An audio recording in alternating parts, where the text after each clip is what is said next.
In this video, let me show you how to use Letterboxd Pro to sync the Just Watch settings.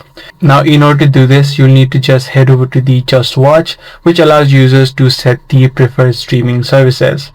So what you can simply do is from the app or the website of Letterboxd, you can simply head over to the services page, and if you do have the pro version of Letterboxd, you simply need to head over and scroll down to the stores and streaming section, which you'll be able to find inside of the services. Once you're inside, you just need to select the country and choose your preferred streaming providers, which is powered by Just Watch.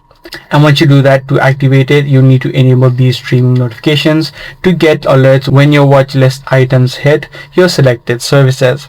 So by following this exact process, you can select the exact service that you want, and you'll be able to use Letterboxd Pro to sync the Just Watch settings. If this card video did help you out, be sure to subscribe. That's pretty much all for today. I'm going to see you in the next video.